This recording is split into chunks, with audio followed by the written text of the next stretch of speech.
What is going on, family? So we're on day 32 with 75 hard, day 41 with Jesus, and boy, day it's a beautiful day. I'm on my second walk, second workout. I just got back from an event that City Light hosted in Las Vegas, and it was truly amazing. It was a men's event, and uh, Pastor Jabin had a guest pastor.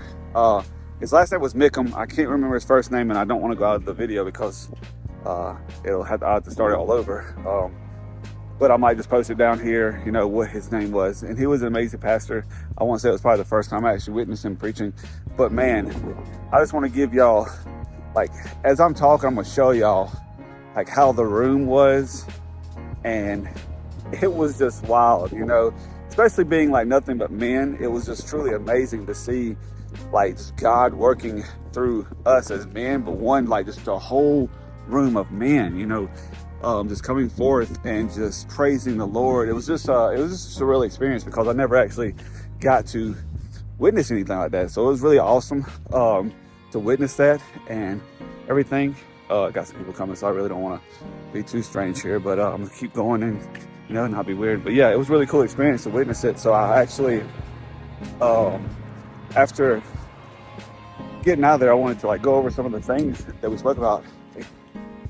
And basically what got me the most after the fact that some of the things that we spoke about is so many things clicked and so many things hit that they were speaking on as far as not being blessed as a kid, maybe not having a parent. And I know the pastor that was speaking, he was talking about his mom, I want to say he said his mom died of an overdose, and till this day his dad is an atheist.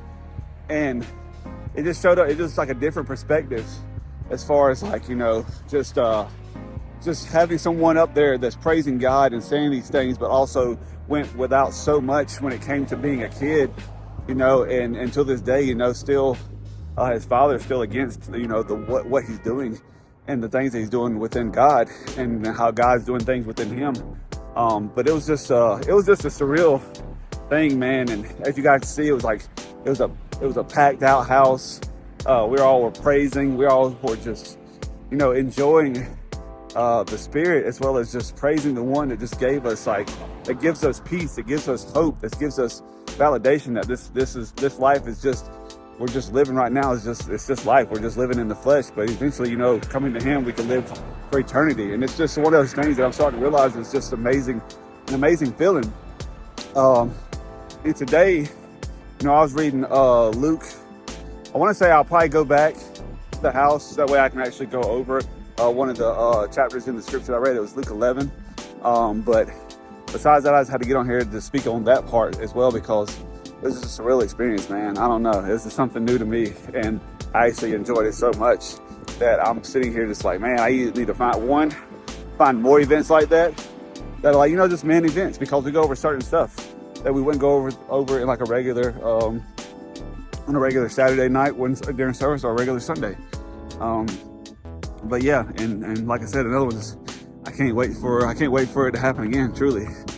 But I'm about to get this workout out of the way, and I'm gonna go back to the house and most likely just go over the scripture a little bit that I read in Luke 11.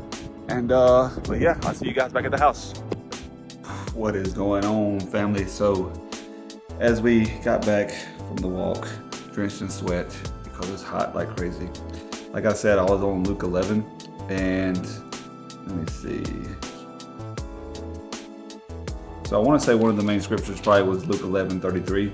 It says, receiving the light. No one lights a lamp and then hides it or puts it under a basket. Instead, a lamp is placed on a stand where its light can be seen by all who enter the house. Your eyes is like a lamp that provides light for your body. When your eye is healthy, your whole body is filled with light. But when it is unhealthy, your body is filled with darkness. Make sure that the light you think you have is not actually darkness. If you are filled with light with no darkness corners, then your whole life will be radiant, as though a floodlight were filling you with light. So as soon as it said that, so your eyes need to be healthy. First thing pops in my head is like lust, pornography, all those things. And that's the thing that pops in my head, I guess you say. And it's like very shameful to speak on that, but it's just one of them things, man. We all struggle, so it's like if I'm gonna keep it real, I'm gonna keep it real, So that's the thing that gets me. It's like I feel like when it comes down to it, that's the thing that pops in my head when it comes to that scripture, is because the fact of it hits me or resonates with me deeply, because I allow this darkness to take over me. I allow myself to look at these things that fill my body with darkness. And that's how I think of it, and that's how I see it. And I just truly can't do that, nor do I want to do that anymore, And it's just one of those things, man, that it just really, really clicked. And that's what I feel like,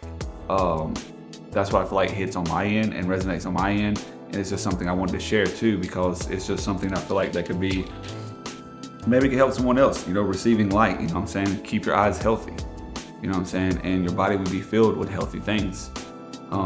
And then let me see if there was another one. What I didn't really like much in this one? Let me see. I think it was towards the end. Let me see.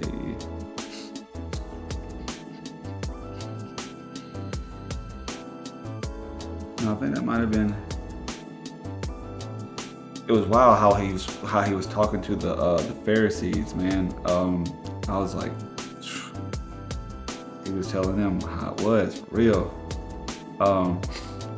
Jesus criticizes the religious leaders. It says, as Jesus was speaking to one of the Pharisees and invited him home for a meal. So he went in and took his place at the table. His host was amazed to see that he sat down to eat without first performing the hand-washing ceremony required by Jewish customs. Then the Lord said to him,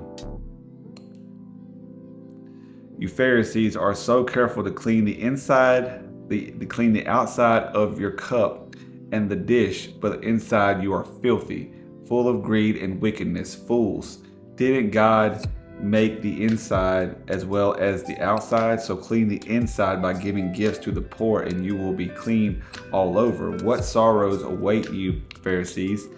For you are careful to tithe even the tiniest income from your herb garden, but you ignore justice and the love of God. You should tithe, yes, but do not neglect the more important things. What sorrow awaits you, Pharisees, for you love to sit at the seat of honor in the synagogue and receives respectful greetings as you walk in the marketplace. Yes, what sorrow awaits you, for you are like hidden graves in a field. People walk over them without knowing the corruption they are stepping on. Teacher, said an expert in religious law, you have insulted us too in what you just said. Yes, Jesus said, what sorrow awaits you, experts in religious law, for you crush people with unbearable religious demands, and you never lift a finger to ease the burden. What sorrow awaits you, for you build monuments for the prophets your own ancestors killed long ago, but in fact you stand as witnesses who agree with what your ancestors did. They killed the prophet, and you join in their crime by building the monuments. This is what God in his wisdom said about you. I will send prophets and apostles to them, but they will kill some and prosecute the others. As a result, this generation will be held responsible for the murder of all God's prophets from the creation of the world, from the murder of Abel to the murder of Zechariah, who was killed between the altar and the sanctuary. Yes, it will certainly be charged against this generation. What sorrow awaits you, experts in religious laws, for you remove the key to knowledge from the people. You don't enter the kingdom yourself, and you prevent others from entering. As Jesus was leaving, the teachers of religious law and the Pharisees became hostile and tried to provoke him with many questions. They wanted to trap him into saying something they could use against him. Jesus is about that life. Bro, come on, bro. He literally is about that life, bro. Like that right there, I was like, whoa. calling them out and telling them how you sit here and you clean the outside of this, outside of that, but inside you're dead. Inside you're unworthy. And that's where it all starts, inside. The soul, the heart. And then it leads to the mind, and then it takes over the flesh. You know what I'm saying? So it's like, that was so gangster, bro. I'm sorry to put it in that term, but that was just so dope that he came off like that. I love that. I love every bit of that one. I was like, bro, that's solid. And then the fact that like they tried to provoke him to say something to use against him. That's today's age. That's in today's world. How many people try to get you to go out to bring you outside your character, to use whatever you do against you, like either in court or either like to an ex or either to a friend. You got friends trying to manipulate friends and all these things, bro. Like that's the thing. It's like the devil will work in so many different ways that like he'll bring somebody randomly into your life that'll try to use certain things against you to break a friendship, to break up a relationship. Like you gotta watch how he moves and watch how he works. Even whenever you, and then what's so crazy is when you confront them, that's whenever they try their hardest. They got confronted. They got confronted to their face. So they wanted to try their hard to get him back. But all they had to realize is like he's just trying to correct them. Because he will come and correct you in a manner that might hurt your feelings, but sometimes it will take that to understand that you are going the wrong way about life and you need to redirect it. He might break you down to your last dollar and you think, why are you doing this? Because you're sitting over here spending it at the wrong places. You're sitting here throwing it in slot machines. You're sitting here throwing it away. He might remove the car. Because what? Because you're idolizing that car. That car is your God. You think you're tough in it. You're the man in the car. Without that car, you're nothing. But realistically, you're everything. You never needed that car. You know what I'm saying? It's little things that will get put in front of you to make you feel as if like, you know, like it's like so many things will get sent your way to just try to test your faith. And sometimes you just have to realize, you have to just think about it before you take action. Because your actions might get used against you. Food for thought. God for thought. You already know what it is. It's peace, love, and happiness. Let's go. Big faith.